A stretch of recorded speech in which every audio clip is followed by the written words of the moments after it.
আওয়ামী লীগ এবং বিএনপির মধ্যে যে পুরনো বিরোধ এটি এখন তুঙ্গে। অবস্থা দৃষ্টি মনে হচ্ছিল যে বিএনপি এবং আওয়ামী লীগের মধ্যে একটা গোপন সমঝোতা হতে যাচ্ছে বা হবে, আর সেই সমঝোতাতে বিএনপি নির্বিবাদে 5টি বছর সুন্দরভাবে দেশ পরিচালনা করবে এবং সমাজে একটা ব্যালেন্স থাকবে, রাষ্ট্রে একটা ব্যালেন্স থাকবে, পলিটিক্যাল যে ময়দান সেখানে প্রতিযোগিতা থাকবে কিন্তু একটা তলে তলে সমঝোতা থাকবে।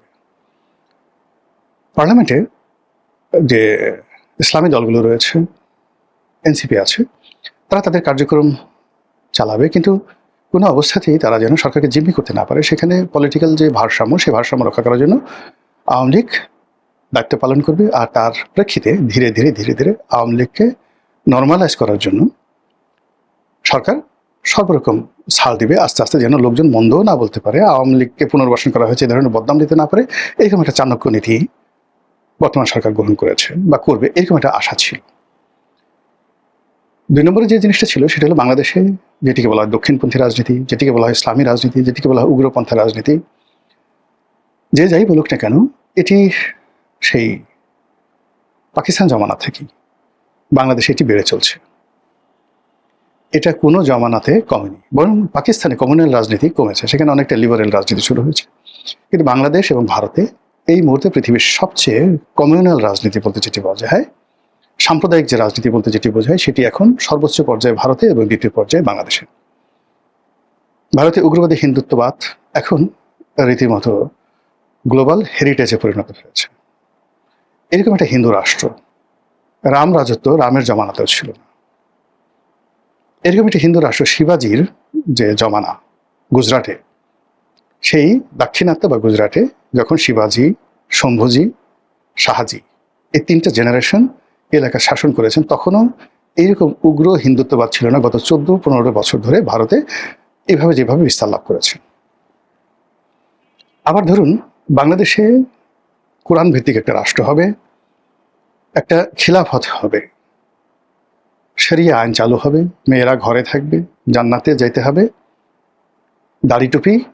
দাড়ি রাখতে হবে, টুপি পরতে হবে, এবং এটার মধ্যে মানুষের কল্যাণ।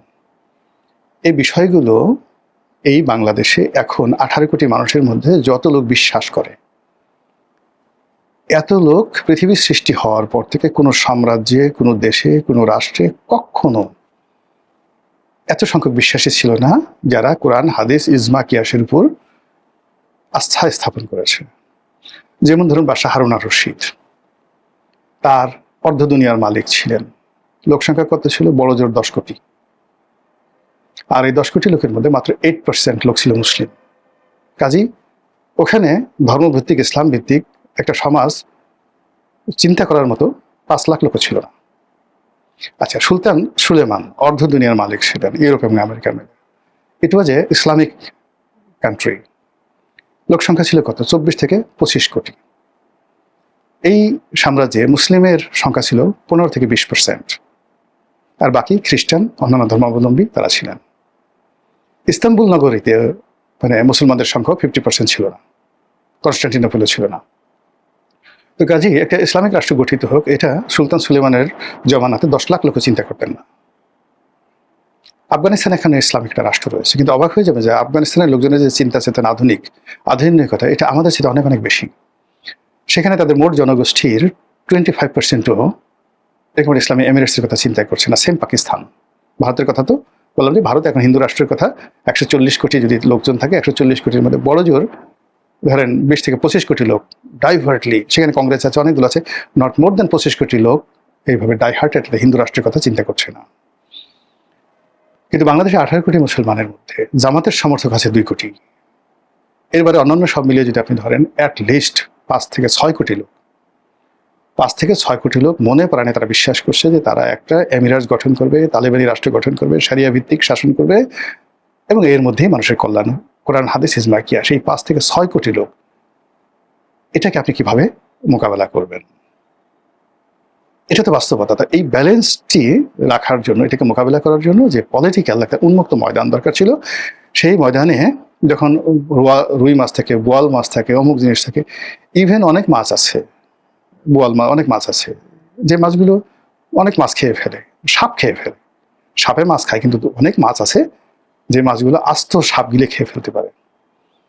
তো এই জন্য হয় কি যে আমরা নদীর মাছ খেতে চাই কেন? বিকজ ওখানে প্রকৃতিগতভাবে বেড়ে ওঠে, ওদের শরীরে একটা স্ট্রেংথ থাকে, টেস্ট থাকে, সব কিছু থাকে, দিতে আসে। কিন্তু পুকুরের মধ্যে যে মাছগুলো, আমরা সেই মাছগুলোর মধ্যে ওই স্বাদগুলো কখনো পাই না। তো রাজনীতির ময়দানে এরকম একটা উন্মুক্ত অবস্থা তৈরি হলে বিএনপি ভালো থাকবে, আওয়ামী লীগ ভালো থাকবে, এমনকি জামাত ভালো থাকবে। কিন্তু দেখুন গত 2 বছরে মধ্যে 1.5 বছর যেটি ইউনূস জামানাতে এই বাংলাদেশে অনেক কিছু হয়েছে যার দায় জামাতকে নিতে হয়েছে। আচ্ছা, এই যে বলাৎকার, শিশু বলাৎকার, আচ্ছা জামাতের আমির কি মাদ্রাসায় কোনো শিক্ষককে বলে দিচ্ছে তুমি শিশু বলাৎকার করো? অথচ জামাতের পরিচয়ে বা জামাত মাইন্ডেড হয়ে একটা সে মাদ্রাসা চালাচ্ছে, মহিলা মাদ্রাসা চালাচ্ছে, মহিলা মাদ্রাসা 30-35 জন ছাত্রী, বাচ্চা থেকে শুরু করে সবাইকে সে গণহারে ধর্ষণ করছে অন রেগুলার বেসিসে। এই জন্য কি জামাত দায়ী? ওই যে মাজার ভাঙলো, পুড়িয়ে ফেললো, জামাতের আমিরকে বলে দিয়েছে, কিন্তু এই দায়িত্বগুলো নিতে হচ্ছে বিকজ ইটস এ কনজারভেটিভ। এবং ডক্টর ইউনূস যদি আর কয়দিন ক্ষমতায় থাকতেন, মানে আর বছরখানি ক্ষমতায় থাকেন, আপনি বিশ্বাস করেন এই যে আমি এখন কোটটাই পরে ঘুরে বেড়াচ্ছি, আমাকে যদি রাস্তায় থামিয়ে 2 গালে 2 চল দিয়ে বেটা হারামজাদা মুসলমানের পোলা, তুই এখন পর্যন্ত দাড়ি রাখিসনি, মাথায় টুপি পরিসনি, আবার টাই পরে ঘুরে বেড়াচ্ছিস, কুত্তার জিব্বা পরে ঘুরে বেড়াচ্ছিস, তোর একদিন কি আমার একদিন। পাশের লোকজন সব তালি বাজাতো যে এতদিন এই বাংলাদেশে এটা উচিত কর্ম শরীয়তি বিচার হয়েছে, 1 বছর গেলে ওই অবস্থা হয়ে যেত। এই সমাজে তারেক রহমান, তিনের সালে কাউয়া, তারেক আমার সাউবা, কি করতে পারছে বিএনপি? হয়নি এই কথা বলে 1, 2, 3, 4 তারেক রহমানের ওইটা মার। এখন বিএনপির যে সমস্ত লোকজন বড় বড় কথা বলছে, এই স্লোগান যখন বুয়েটে হয়েছে, বিশ্ববিদ্যালয় হয়েছে, কি করতে পারছে তারা বলেন? সমাজে কিছু ফলে এগুলো বললে হবে না একটা সমাজে। বা এই যে যখন 1, 2, 3, 4 এই জামাতের আমিরের মতো ভদ্রলোক, সে কি কখনো চেয়েছেন যে তার দলের কর্মীরা, তার সমর্থকরা তারেক রহমান সে ব্যাপারে গালাগালি করবে, জাইমা রহমানকে নিয়ে জিনিসগুলো করবে? এই পুরো জিনিসটি হয় যখন রাজনীতিতে ভারসাম্য থাকে না।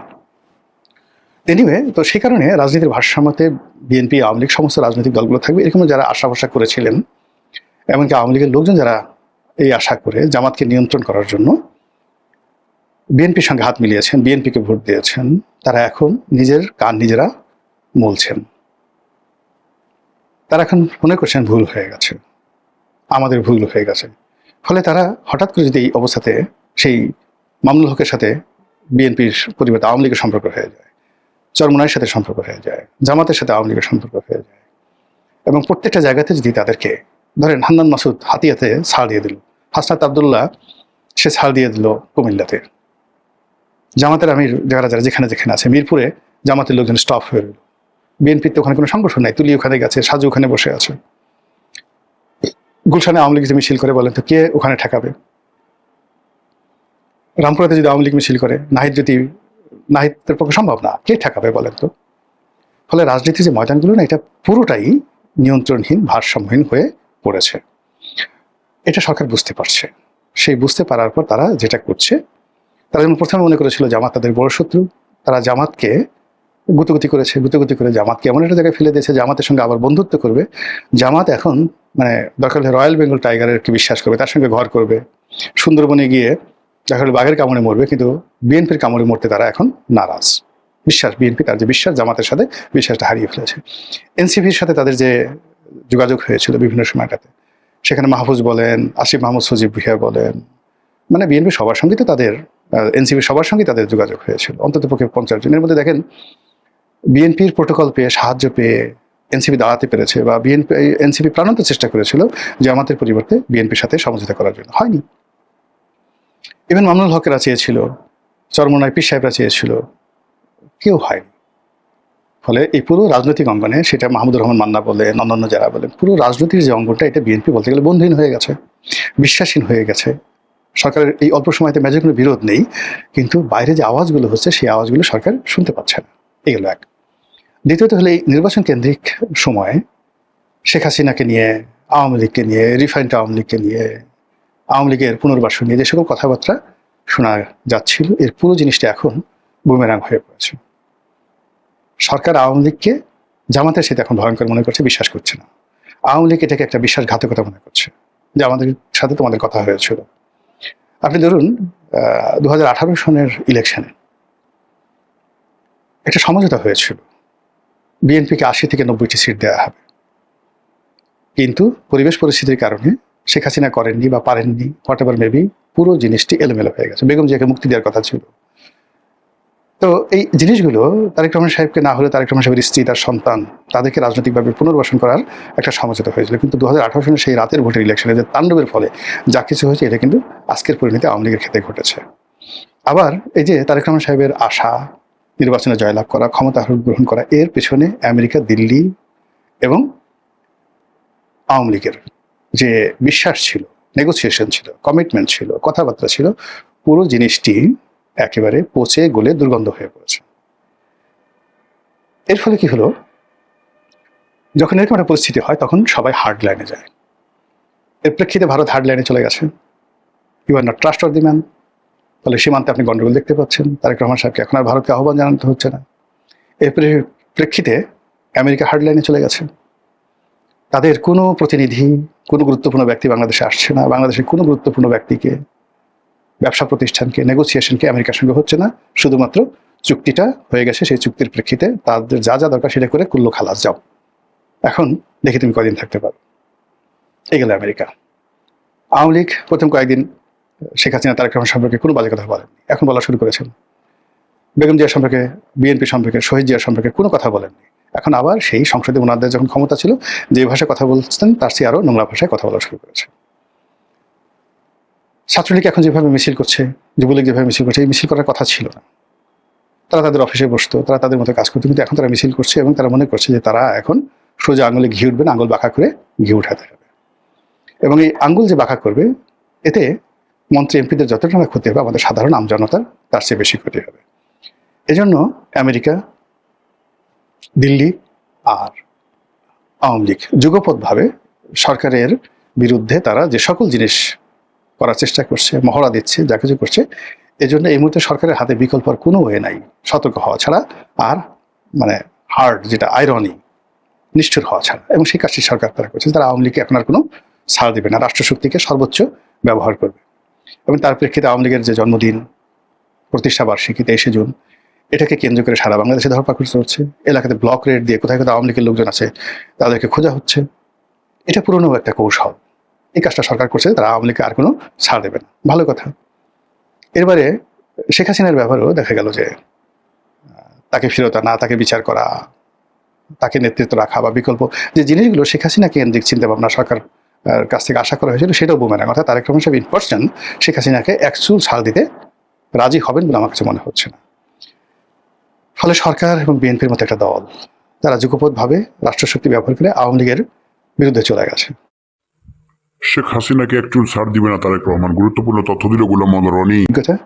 এবং তার সঙ্গে সঙ্গে আমেরিকার সহযোগিতা নিয়ে তারা যেভাবে সরকারকে টাইট দেওয়ার, সরকারকে ব্যতিব্যস্ত রাখার, সরকারকে ক্ষমতাচ্যুত করার যে চক্রান্তগুলো করছে, তৎপরতা চালাচ্ছে, তার ফলে রাজনীতি এই জুলাই আগস্ট এই 2 মাসে সীমাহীন উত্তপ্ত হয়ে পড়বে, আনবিলিভেবল।